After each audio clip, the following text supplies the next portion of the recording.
मंगाया जाए कि कितने आउटसोर्सिंग मजदूरों का पीएफ अकाउंट खुलवाया गया महोदय, उनको बिना सख्त राजकर्मी का दर्जा दिया जाए महोदय। कितनी बार उनसे परीक्षा ली जाएगा? एक ही 12 साल 15 साल पढ़ाने के बाद उनसे परीक्षा लेने की बात की जा रही है महोदय। हम पूछना चाहते हैं कि आखिर ये सरकार बदलते हैं क्या मजबूरी आन पड़ी कि शिक्षा क्षेत्र में भी आउटसोर्सिंग को बढ़ावा दिया जाने लगा। लिए ना आप हैं, अरे इधर देख के बोलो भैया। तो भैया बोलिए। आउटसोर्सिंग को बढ़ावा दिया जाने लगा महोदय। जो रात्रि प्रहरी की नियुक्ति माननीय विधायक लोग की अध्यक्षता में किया जाता था, जिसका मानदेय 5000 रुपया तय करते थे महोदय, अब आउटसोर्सिंग के माध्यम से 10,000 रुपया दिया जाएगा, लेकिन वो भी उसको नहीं मिलेगा महोदय। इस तरीके से माननीय विधायकों को जो अपमानित किया जा रहा महोदय सरकार के द्वारा, इसमें सरकार के भी विधायक है, विपक्ष के भी विधायक है, इसमें संशोधन होना चाहिए महोदय। या तो माननीय विधायकों को उस कमेटी से बाहर कर दिया जाए, या तो रखा जाए तो उनकी प्रतिष्ठा की रक्षा की जाए महोदय, ये हम कहना चाहते हैं महोदय। आउटसोर्सिंग में महोदय सबसे महत्वपूर्ण चीज है कि यदि आरक्षण को खत्म करना है तो उसको विभाग को आउटसोर्सिंग में डाल दो। उसमें न अनुसूचित जाति को आरक्षण मिलेगा, न जनजाति को मिलेगा, न अति पिछड़ा को मिलेगा, न आर्थिक रूप से समान वर्ग के बच्चों को भी मिलेगा महोदय। जिसको वो ठेकेदार चाहेगा उसको बहाल करेगा अपने शर्तों पे, जिसको चाहेगा उसको लात मार के निकाल देगा महोदय। ये आउटसोर्सिंग का। तो इसलिए आउटसोर्सिंग के तरफ जो जा रहे हैं, हम इस सरकार से, डबल इंजन की सरकार से हम अपील और मांग करते हैं महोदय कि आउटसोर्सिंग में भी रिजर्वेशन पॉलिसी को लागू किया जाए महोदय।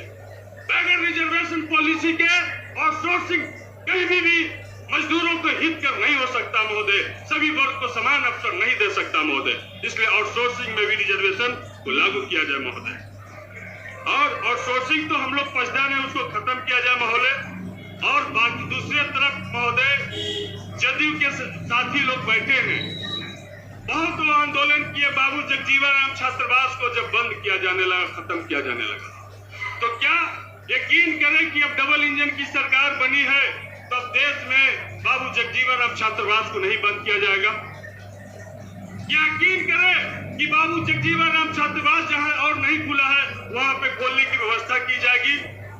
इसलिए महोदय सरकार में आना और जाना ये लोकतंत्र की खूबसूरती है महोदय, लेकिन जिस मुद्दे को लेकर के आप संघर्ष करते हैं, जिस मुद्दे से आप अपनी पहचान बनाते हैं महोदय, यदि उससे कोई समझौता कर लेता है महोदय तो इतिहास उसका भी लिखा जाता है।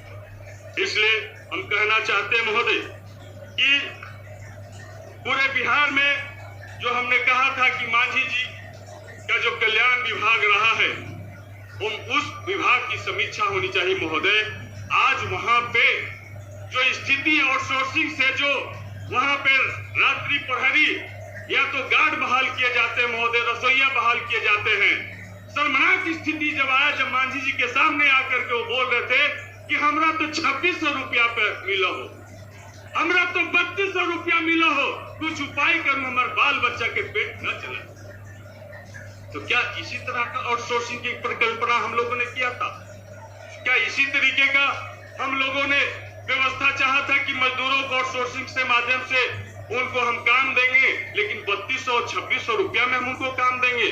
और गया का, जहानाबाद का एक एक विद्यालय की जांच करा ली जाए। अगर उस विभाग के पदाधिकारी है, देवेश सेहरा जी उसके विभाग के अच्छे पदाधिकारी है, हम उनसे निवेदन चाहेंगे इस सदन के माध्यम से कि एक एक विभाग की जांच कराई जाए और शपथ पत्र मंगाया जाए कि कितने आउटसोर्सिंग मजदूरों का पीएफ अकाउंट खुलवाया गया महोदय।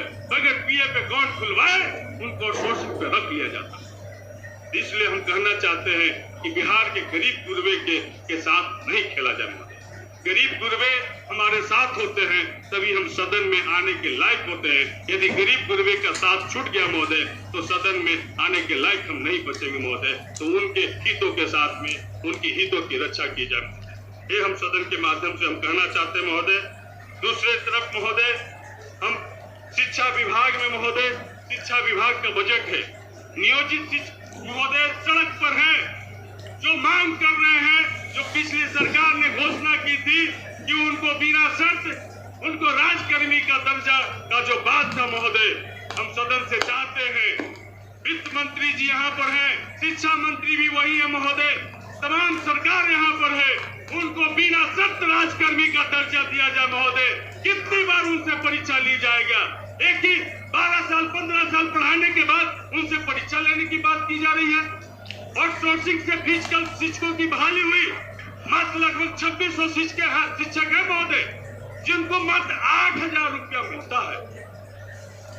तो सबका मानदेय बढ़ रहा, सबका नियोजन राजकर्मी का दर्जा दिया जा रहा है। तो हमारे प्रधानमंत्री भी महोदय योग को पूरा विश्व में फैलाने का काम किए और बगैर फिजिकल टीचर के, बगैर शारीरिक शिक्षक के महोदय हम योग की कल्पना नहीं कर सकते हैं, खेल की कल्पना नहीं कर सकते। समय समाप्त होने वाला कल। तो महोदय ये हम चाहते हैं महोदय कि उनके जो 2600 जो फिजिकल टीचर हैं, उनको ये सरकार उनको भी राजकर्मी का दर्जा दे और उन जो परीक्षाएं ली जा रही है उनमें उनको भी बैठने का परमिशन दिया जाए महोदय। ये सदन से चाहते हैं महोदय।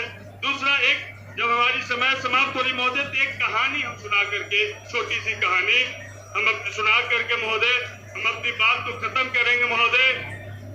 एक तानाशाह हुआ था महोदय हिटलर, जिसकी चर्चा पूरी दुनिया में।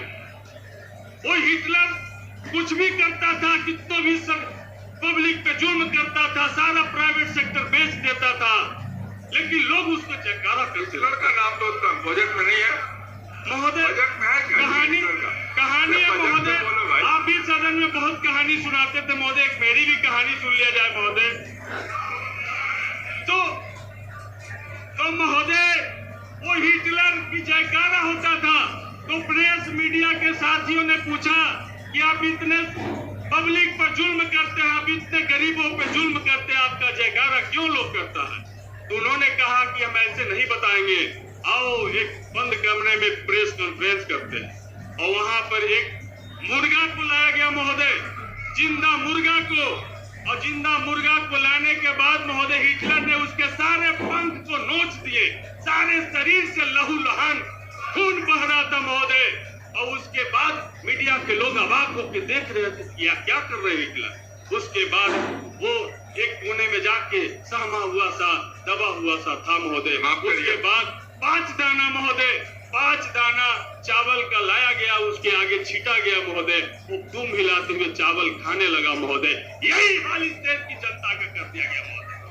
उसके बदन से खून बह रहा महोदय, लेकिन 5 किलो राशन पे उसको विकास बताया जा रहा महोदय। जनता बहुत मजबूत है, इसलिए महोदय हिटलर की कहानी को देश में दोहराया जा रहा महोदय।